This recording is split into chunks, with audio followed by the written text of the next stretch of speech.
So welcome to Trial by Tenor. Seán, thank you so much for agreeing to do the interview. My pleasure, Connor. Um, I'm going to do the interview a bit chronologically. You made it very easy with me. You have a lovely site. That's www.seandohertymusic.co.uk. Get the plug in there. Yeah, that's it. And what is the login on your site about? Like, who can log in? Can I log in? Oh, that's just for that. I think that's just a WordPress thing. I think that's for me to log in. Oh, that's for you. No, so there's not like a members is there area a shop? of the site. Oh, there's no There members. should be. You Yeah, should. I should start getting merchandise out. Don't leave that T-shirts, to mouse pads. CNC. Yeah, do not leave it to them. So for those of you joining us, Seán is a musician and composer, currently living in Dublin. And it says on your site that you started with the fiddle in Derry, Donegal. Do you still play the fiddle? I do. I didn't touch it for many a year there, but I've started playing it again since I've moved back to Dublin and started heading up the Mater Dei trad group. And we've got a very You're in good charge of selection. the trad group, Yeah, right? yeah, we've got a great selection of students here who are wonderful trad musicians. So I really did start with trad music, and I was known as the trad guy for many years, playing fiddle music of Donegal and going every weekend to sessions and to master classes and to fiddle schools up and down the country. Oh God, you're so motivated. It's depressing. I don't think I was motivated at that age. I think my parents had a lot to do with yeah, pushy parents, blame them. So you started in trad, and were you composing all the time, or did that come later? No, I only started composing after I left university. Really? Yeah, so when I was about 21. God, that's, well, I mean, in my mind that's late, but I guess it's not. How did you get into that? Where did the training for that start? I've never had training. You never had composition No. training? Okay. So why then, what was the link between you growing up in a trad scene in Derry and then heading off to study, I'm assuming, classical music in Cambridge? Yeah. Well, I played classical music as well. I started classical music just after starting trad music. Started to play the violin, started to sing in choirs, to play in the orchestra, and I was really set on doing architecture for a few years. Okay. And then I read one book about architecture and it was dreadfully boring. So I put that to one side and applied for music instead. Applied normally through UCAS Yeah. or things like that. Oh, great. Oh yeah, that's the only way to do it. There's no kind of There's no secret. no secrets. Here's a check. Oh, No, okay. you have to do it. You have to impress them. It'd be great if there was like old-fashioned way. a secret society that just found people they wanted, like men and boys. Headhunted. Yeah, you know. I'm afraid not. Nothing so exciting. That's okay. How was it studying music there? Yeah, it was fantastic. Very intense. Very intense. Yeah. You have to be very motivated, self-motivated. It was a steep learning curve. The violin, were you doing everything? Oh no! with the It's a completely academic course. Okay. It's a music tripos. So it's very conservative in some ways. Harmony and counterpoint. So that's as far as my lessons ever went, is strict counterpoint and a bit of harmony. And then history lectures. Ones I really loved were ones about the Jesuits. Ones about early music and early music theory, transcription, choral studies. I love that. And the most interesting module that I did was music and science. Cool. And then the next year that followed on to music and cognitive styles. So things like music and dementia, music and Parkinson's disease. And I find that incredibly interesting. So you were genuinely very interested in the academic side. Oh yeah, all yeah. along. I did a PhD in musicology. Okay. Not in composition. Right, because singers, it's usually, they're forced, for monetary reasons, like to have something else, and it's like, but they're broken inside because they always just want to be singing. But you're actually quite happy doing what you're doing. I'm really interested in the musicology side of it, genuinely. So what brought you to Dublin exactly? You kind of have a UK base to begin with, and I mean, I don't think it's unusual to end up in Dublin at all, because I see so many people ending up in Dublin. But was it the academia? Was it a job offer? What brought you here? It was this kind of strange. A few things. I didn't know what to do after university, and the chapel choir that I was singing with in Cambridge, Emmanuel College Chapel Choir, came to Dublin for a tour, and they sang in St Patrick's. So when I was here, I said, "Yeah, this looks fine. It'd be nice to move back to Ireland." This'll do. So I I did an audition to be a bass choral scholar in St Patrick's, and that was it. I was moving back to Dublin. Just because I'm interested in this, you didn't audition to be a bass choral scholar, or you just did an audition. Yeah. So is that like a really good thing to have as a singer, to be part of a cathedral choir like that? Would there be connections around the world that you can just kind of use? Or I'd say so. Like, I wouldn't class myself as a singer anymore, but it was fantastic for sight reading. Yeah. It really improved my sight reading, and it's one of those things that I've got lots of friends. I haven't done it myself, but I've got lots of friends who have come up through the cathedral choirs, and they can go anywhere, as you say, any part of the world, any with a big cathedral, and they can make a bass for themselves. It's fantastic, yeah. Because of the Anglican Communion. Yeah, well, maybe I need to get in there because my sight reading is atrocious. Sure it's not. So you didn't have any formal training in composition technically, No. but you've done pretty much everything. It's kind of crazy. You have orchestral works, and can we just talk about your operas a little bit? Yeah, you've written operas too, I believe. Yeah, I've had a bit of problem getting the second one staged. Oh, really? Yeah, Okay, total, is is it? Yeah, it's a bit, the subject matter is a bit sensitive. Yeah. Again, Seán, Doherty music. Just to go back to your first one, number 7, that was commissioned in 2012. Yeah, way back, yeah. Who are these people who are commissioning you? How do they find you? How do you find them? I've done so many radio interviews for that. I know that that Really? was Legacy Trust UK, part of the Cultural Olympiad, as part of the London 2012 Olympics. So they paired 4 composers with 4 writers, and I was paired with the fantastic Carlo Gabler, who we still are very good friends to this day. He's just, I think is just one of the most intelligent people I've ever met. You should, if you want a good interview Carlo Gabler. He talks We'll in finish here. full. he's the only person I met that talks in full paragraphs. Oh, yeah. And just incredible wit as well. So we were teamed up to just put together for that. I went down to his house in Enniskillen. We came up with a few ideas about, we had to choose a sport, and I immediately wanted to do running and the marathon or the sprint. I just thought it offered so many possibilities, and we came up with a story and set it to music. It was pretty painless. How did you set it to music? Did you wait for him to have the script, or we went together? he sent me drafts, and I did Right, the whole yeah. Verdi thing, less words and better, fewer words and better, and we just kept sending different drafts to each other until there was a manageable amount of text. It was only a 20, it ended up to be about 25-30 minutes, but Carlo hadn't worked with a composer in that sense, in that kind of way before. He'd worked with Roger Doyle and lots of things, but not in the way that we were working. So I needed to tell him that I need space to paint the picture. It wasn't just him painting the picture with words. I could do it with music as well. So it was to have that balance between the number of words and the music. Did you find it interesting? Like, you've done 2 now. Do you want to do more opera? Oh, stage work? definitely. I would love to do opera the rest of my life. That's amazing. And so Total is kind of a work in progress at the moment. Yeah. If Well, you need a tenor, Yeah. I'll let you know. Yeah, this is just me searching for work. That's great. Is that your CV? Yeah, there you go. So, in all your work, there's an element of collaboration, which I'm really interested in, and which everyone involved in music should be interested in, because I think it's very difficult in any music scene, including classical singing or anything like that, to do everything alone. I think you need to be creating all the time. That's my own opinion. I try to put on concerts now and again just to keep going.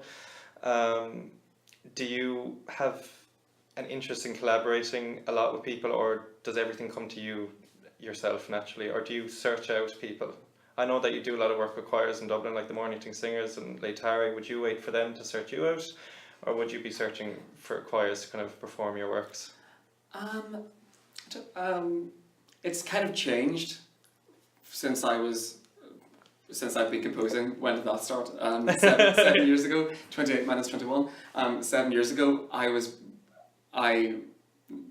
it's very difficult as a young composer to get performances. Very Right, difficult. yeah. How So did you get those first performances up? Again, was it winning competitions like the Feis Ceoil and stuff? Would that actually get you work? It's competitions, yeah. That's Right, because I don't right. have any connections Right. at all. No family connections. No, very few friends who are in the capacity to commission works or to perform them. They're all like myself, kind of young performers or young composers or young academics. So it's very difficult to get any kind of performing opportunity. So I just applied for lots and lots of competitions, and I was very fortunate. You were pretty to one of successful. them. Yeah, Yeah, fair play. cheers, no, thank you. that's great. Thank you. So that's how I secured the early performances, and since over the few years, people have started approaching me and giving me commissions and performances. So that's how it kind of worked for me.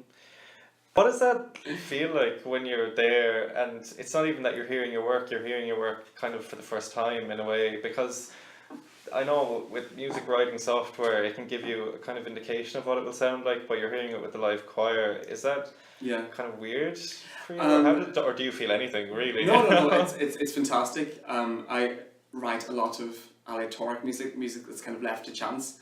I mean, I'm too OCD to leave many things to chance, so it's quite prescriptive. But I'd say in most of my pieces I have some kind of aleatoric element where it's left to the performers to do something. And that's always fascinating to hear, because I don't know what's going to happen really. And it's nice to leave it just to the musicality of these performers. Yeah. I mean, the performers are so musical. It would be a sin not to, I mean, if I wrote in what they should precisely be doing and prescribe exactly what they're going to be doing, it would be kind of forced, and everyone would be counting like mad.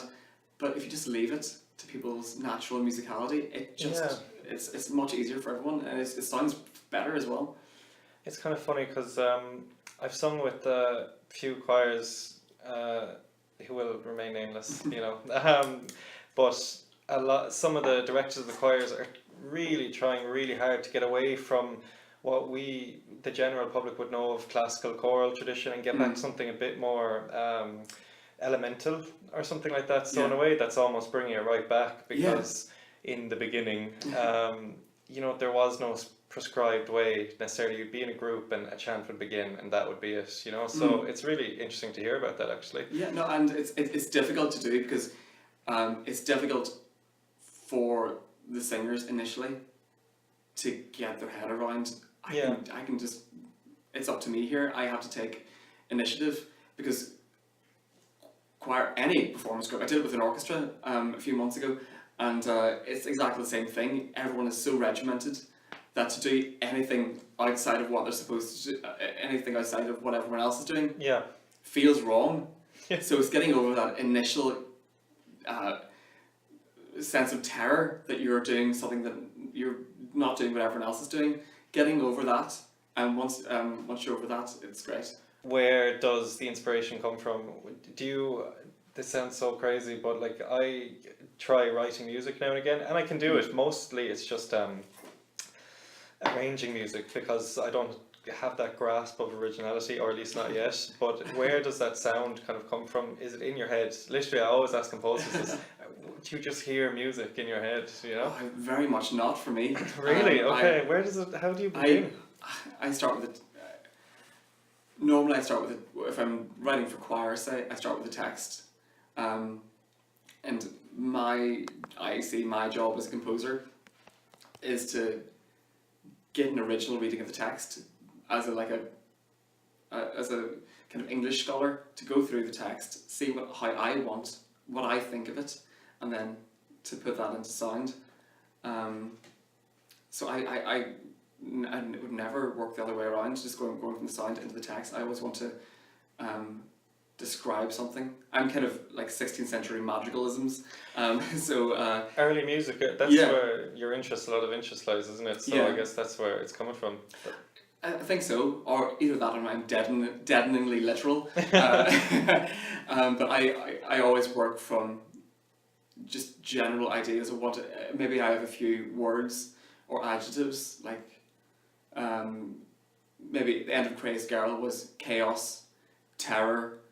I start with that and think, how do I want the audience to feel? How do I want the text to be projected here?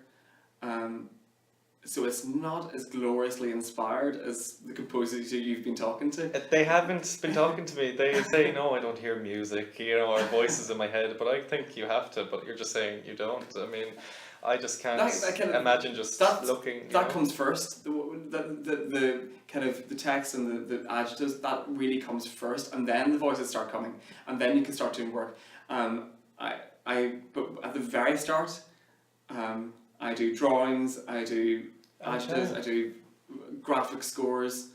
That's what you do. I do at the very start.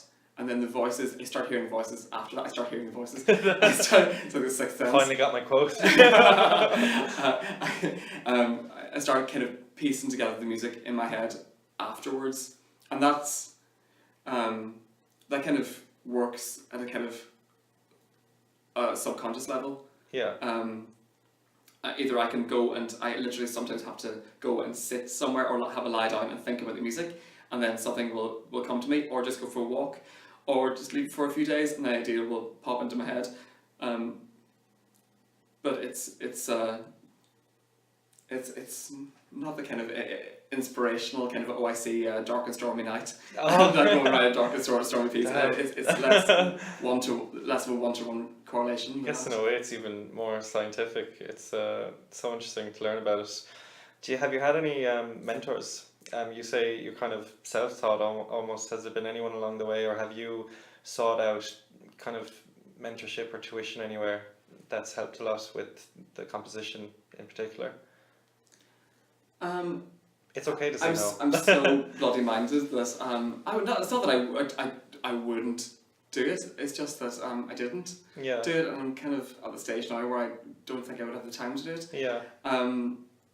A composer who's been a great help has been Kevin O'Connell. He's a lecturer in the Royal Irish Academy of Music, and we had a project together called Project Evolution. I'm going to say, I think that was its name, and we met up for 3 cups of coffee, and over the course of that we kind of discussed the piece. That he was composing a piece, I was composing a piece. The piece was called, what was the piece called? Fugue State. So he composed a piece, I composed a piece, and he kind of, those kind of meetings were, I think that's the biggest extent of any kind of mentorship. And have any young composers come to you? I'll just go back to that last point. That's not to say that other composers haven't been supportive. I'm just talking about literally tuition. That's what I was asking. Yeah, of course. And in that way, have young composers or young musicians come to you? I know you work in music education, so are you just giving classes, or would there ever be times when you give workshops or master classes?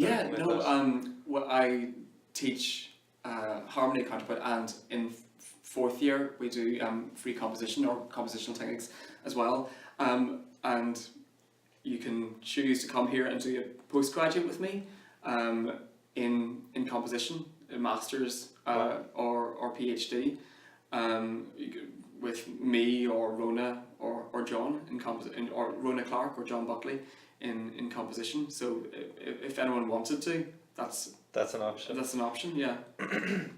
Your output is pretty intense, or at least from all the lists and all the songs I was listening to, you seem to be writing all the time.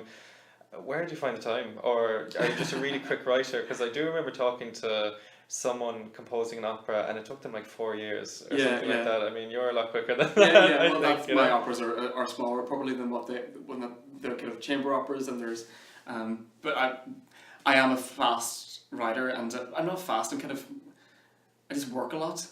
Yeah. I'm just better. I don't know how to. I'm how to say harder working and I'm better. I'm sure other composers work hard. Yeah. So yeah. But But they're more pained because they're waiting for the voices. Yeah. And you just get into it. Enough of that. Just do it. Yeah. Get it done. It's having another job. A lot of composers are like me. They've got their academic job, and then they have to teach. Think about John Buckley and Rhoda Clark, and most composers, most lecturers in composition do that as well, and it's very, very difficult to find the time during term time to do it. I've only been teaching here for the last year, and it's nearly impossible to write during the semester. Now, to be fair, I've done a lot of work this semester, but that's only because I'm staying up to 2 a.m. Right, most yeah. nights, and then doing work, and then coming back in to teach class at 9 a.m. But just that these things have to be done. The commission deadline is coming up, and Yeah. they need the score needs to be there, and it needs to be done to a very high level. But it's part of my. The composition is part of this job as well, so I have to be seen to be publishing, in having a creative output, as part of my academic profile. Okay. So it's kind of the two jobs are. They help kind of each other, yeah. Yeah. Do you think it's possible, maybe you can give an idea of what it's like in Dublin or even Ireland and the UK to be a full-time composer? I used to have a joke when I was actually a full-time composer, when I didn't have another job. I'm a full-time composer. That means I'm on the dole. Okay, there you go. It's unless you're the highest ranks of Right, yeah. of being a full-time composer. I had a friend who was having a very, very tough time trying to make ends meet as a composer. And we sat down and we kind of worked it out, and we were asking about, because we were talking about how do composers make it? How do they make ends meet?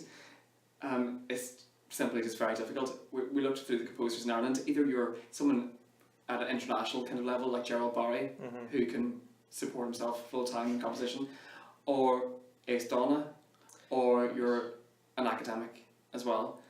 So being a full time composer, unless you kind of are happy with the Garrett lifestyle, it's very, very difficult. And it's not always a nice or an easy lifestyle when you're trying to do the thing you love. You love academia, so I guess you're lucky, but it definitely applies to singers as well. You know, the singing work, it's always in the big cities. The big cities are very expensive, and there are a lot of singers. I definitely work outside of singing as well, and that's fine. You know, that's the reality for most people. You know, you seem very happy in Dublin. Is this the location that you want to be in, that you think is the best location for you? I'm kind of coming from a music composition point of view. I know that you're full-time academic as well. Do you think that Dublin is the right place for you, basically? I love Dublin. I think it's got the perfect mix of.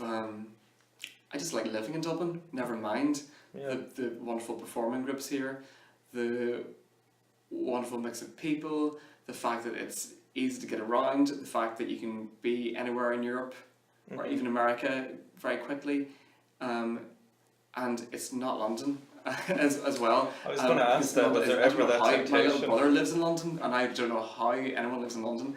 It's so expensive. It's so big. It's just tiring. Yeah, and I've got lots of friends who do live in London, and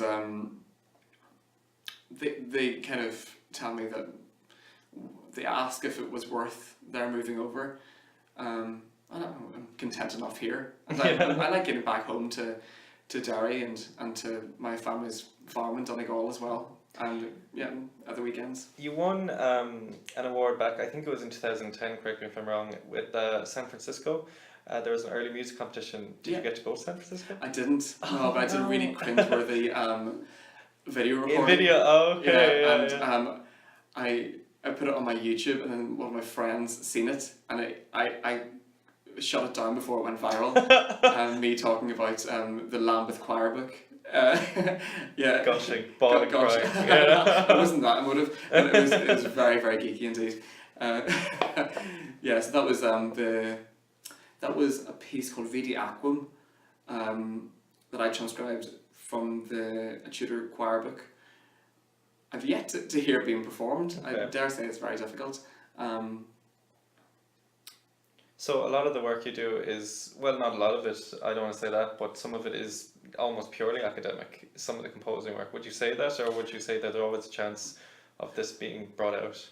My PhD was in early music theory, Yeah. so 17th century music theory in England, and I intend in the future to publish in that area, but for the time being, composition's just taken over. Okay. So I kind of want to make my thesis into a monograph at some stage, but I haven't a spare second with composition, That's fine. which is not a bad problem to have. Yeah, it's good to be busy. It's always good to be busy. So we've talked about the operas and the choral. What about your orchestral work? You've kind of had, am I right in saying it was a bit of a big deal? You debuted on the BBC Radio 3, your piece Hive Mind, which I will put a link to. It's a beautiful piece. I was listening to it on the way over here and everything. How did that come about? How does this happen for people? It's amazing. Well, it was it's a strange mixture of things. I had a friend who recommended that I go for the Adopt a Composer program run by Making Music, a charity called Making Music, and they pair up emerging composers with performance groups, amateur performance groups. So you go to London, you do the interview, then you get called back when you get it, and then you are introduced blind date style to whatever performance group that you've been paired up with. In this case was Kensington Symphony Orchestra. Yeah, is that right? who are fantastic. They're amateur. They're amateur. That's ridiculous. Professional in everything but name. Yeah. They are just a really fantastic orchestra, and fearless when it comes to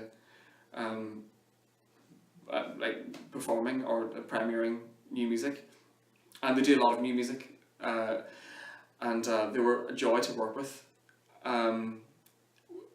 I suppose the collaboration, it's very difficult to collaborate with an entire orchestra. Yeah.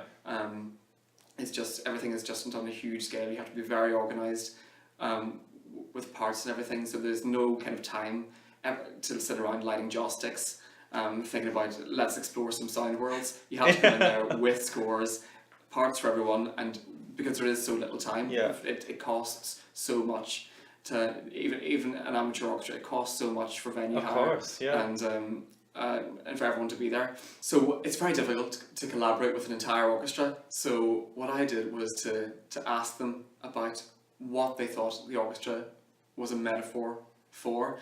In the early days of orchestral music, people have always used the orchestra as a metaphor.